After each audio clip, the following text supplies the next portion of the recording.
Hello，大家好啊！歡迎收睇 Chi11 分享德國生活啊！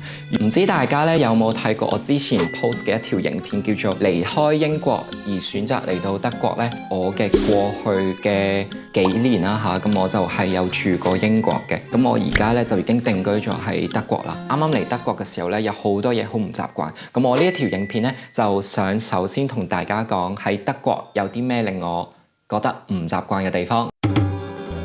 第一樣啊，就係關於睇病嘅方面啦。咁之前我就有 post 過呢一條影片，就係關於醫療保險嘅德國醫療保險嘅體制。曾經去睇過醫生嘅人居民嘅經驗咧，英國係 NHS 體制㗎嘛，咁就你住一個地方一個城市嘅時候咧，咁你就要去叫做咩申請當地嘅 GP， 咁你就可以免費去 NHS 睇病㗎啦。或者你要去申請簽證先可以居住英國嘅話咧，咁你就要額外附加一個叫做費用。咁你先至可以免費享用到呢一個 NHS 嘅醫療服務嘅。咁如果你已經做咗當地居民嘅咧，唔使俾呢一個費用，因為佢係直接由稅收去俾呢一個醫療費。咁但係德國咧就係全民買保險。咁但係咧喺德國嚟講咧，無論你係本地居民又好，你係外來嘅外國人啊，需要簽證先可以居住德國嘅人都好咧，咁你都係需要買保險嘅。咁咧，你去睇病嘅時候咧，咁我就去 NHS 嘅醫院，咁我就淨係俾我嘅 postcode，咁佢就已經可以俾我睇醫生。咁但係如果喺德國咧，咁我就要帶我張醫療卡，咁就我要去登記我嘅 number， 登記我個名，咁我先至可以睇醫生嘅。咁但係咧喺德國嘅睇醫生咧都冇限制話你去你屋企附近地區嘅嗰個醫院嘅，咁你可以去唔同嘅區，甚至我諗應該可以去唔同嘅城市都得。我自己一直都係住喺柏林或者漢堡啦，咁我就冇試過太多睇病嘅經驗。咁但係咧我就轉過唔同嘅。即係去唔同嘅診所，普通細間嗰啲診所咧，咁基本上攞住個醫療卡咧就通行噶啦。總括而言啊，雖然 NHS 喺英國咧係免費嘅，但係要等待嘅時間好長，你所選擇到嘅醫生或者醫院咧都係有限，所以好多嘅人啊都唔中意睇醫生。有11% 嘅英國人咧都有私人保險就可以睇私家醫生啦。喺德國嚟講啊，因為全民都要保險嘅關係咧，可以選擇到嘅醫院同埋醫生咧都係較廣。好多嘅德國人咧都願意去睇醫生同埋開藥，住院嘅時間咧都較其他嘅發達國家長啊。當你嘅收入咧係較高嘅話咧，你亦都可以轉投私人保險慳錢啊。如果你係一個留學生，你簽證過嚟德國讀書咧，咁你應該都有聽過叫做 blocked account 呢樣嘢嘅。咁咧佢就會俾一個叫做 Maestro 卡，叫做 Easy 卡。譬如話攞錢同埋消費功能就唔可以 online payment。譬如超級市場買嘢啊，或者係你登記你嘅火車買票嘅 system 啊，咁你就可以用嗰張卡嘅 IBAN 去綁定你嘅 app， 咁你就可以網上俾錢。但係咧，一般嘅情況咧 Maestro 卡嘅功能咧就只有 debit。咁但係喺英國做學生嘅時候咧，我記得當初咧佢就已經俾咗一張叫做 Visa 嘅 debit card 我。咁所以咧呢一樣嘢就有少少唔方便，因為如果你喺德國啊，你淨係得一張 Maestro 卡、Easy 卡嘅話咧，你係唔可以網上消費。但係你喺英國咧，你基本上係已經可以攞住一張 debit 卡去網上消費咯。咁仲有關於 ATM 又有啲咩唔方便呢？咁喺英國咧，你攞住一張 debit 卡咧，咁你去唔同嘅銀行櫃台咧，咁你都可以揞到現金出嚟。咁當然咧，亦都有 daily limit 啦嚇。但係咧，去到德國啊，如果你嗰張卡，譬如我而家係用緊 Deutsche Bank，咁我只可以去翻我嘅銀行有聯網嘅銀行 ATM 或者銀行，咁我去另一間銀行，譬如 Sparkasse，咁我係可以揞錢嘅，但係咧我要俾手續費。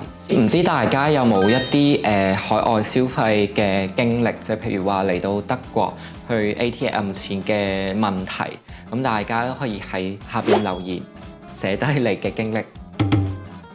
當然啦，喺歐洲如果你要去公眾嘅廁所咧，係要俾錢嘅。不過而家喺柏林咧，我就發現多咗一啲叫做公共廁所，咁但係又唔係好多。有時候咧，你要揾廁所嘅時候咧，真係好困難咧。我就見到好多人咧，就喺嗰啲草叢就咁去咯。漢堡住嘅時候，嗰陣時有一個叫做咩 Carnival 嘅 festival 啦。咁每一年咧 Hamburger Dome 咧係好似香港 AIA 上環、中環嗰啲咁嘅嘉年華。咁就我見到最壯觀嘅就係個地鐵站出邊嘅草叢係有一排20個男人喺度屙尿嘅狀況。嗰陣時我真係嚇親，因為真係一個咁大嘅地方，佢淨係得幾個嗰啲叫做廁格，嗰啲公共廁格，咁就排男人去廁所都排長龍，咁所以佢哋就地解決，就去一啲草叢去屙尿啦。咁但係呢，如果你係有怕醜，你又想去一個私人格度屙屎啦，咁咧你就可能要走到去一啲商場，唔係個個地方都有咁多商場咧。因為英國咧，我覺得係最多商場嘅國家。咁基本上我以前喺英國嘅時候，我就會去Marks and Spencer 去屙尿，咁就唔使錢。但係喺德國咧，你去商場咧，佢就有一個叫做嗰啲叫做 Putzfrau，即係嗰啲清潔工人咧，就會坐喺度望住你。咁你就唔好意思唔俾錢佢，咁你就要掉少少唔知20幾歐，唔係20幾 cents 俾佢。sorry 20幾歐我破產，咁我就掉20幾 cents 俾佢，咁你就走去屙尿出翻嚟，咁佢就會同你講多謝。咁呢一樣咧就係對於德國生活嘅人要屙尿，冇商場。好少商場，德國非常之少商場，同埋火車站比英國貴嘅廁所。如果咧你嚟過德國旅遊或者係已經喺呢度生活過咧，咁你都知道啊，德國嘅商店咧全部都係星期日閂門嘅，即係無論你唔係淨係超級市場買餸嘅地方喎，你仲要係百貨公司啦、買衫買鞋唔同嘅店咧，都係星期日閂門嘅。咁但係呢個情況咧喺英國係唔會發生。你英國基本上你去 Oxford Street， 你喺 London 住啦 ，Oxford Street 嗰啲地方咧，你都照樣星期日可以 shopping 嘅。咁但係咧，你唯一可以解釋嘅就係德國可能係因為宗教關係啦，之前定咗星期日為一個叫做 Ruhetag， 咁就俾啲人去教堂，咁就 work-life balance 有好有唔好啦。咁你就想買餸煮飯嘅時候就唔得啦，咁你就一定要逼去星期六買晒所有嘢。咁基本上我自己都唔會喺星期六度買餸嘅，因為一定係逼爆人。星期五嘅時候咧，咁我就會買晒嘅要準備嘅餸啦。咁當然啦，餐廳其實都仲開嘅，咁你就最多咪去餐廳買外賣食或者出去食咯。德國嘅火車站嘅超級市場咧都依然會開嘅，咁但係咧你要走到去火車站同人哋逼，火車站嘅價錢咧係比一般嘅超級市場貴，咁你就無謂啦。咁但係咧亦都有好嘅，就係你可以喺屋企休息啦。如果你星期日喺屋企做裝修咧，係犯法嘅。啲人如果同你講，喂，你唔好喺屋企轉牆啊、打掃啊，咁如果你照做嘅話咧，咁佢係有權去叫警察去拉你嘅。你喺英國生活或者喺德國生活過，或者唔同嘅地方生活過，覺得好有趣喎，都好想分享你嘅生活心得嘅話咧，不妨喺留言版話俾我聽。嘿，唔好走住，點入去呢兩個影片睇下。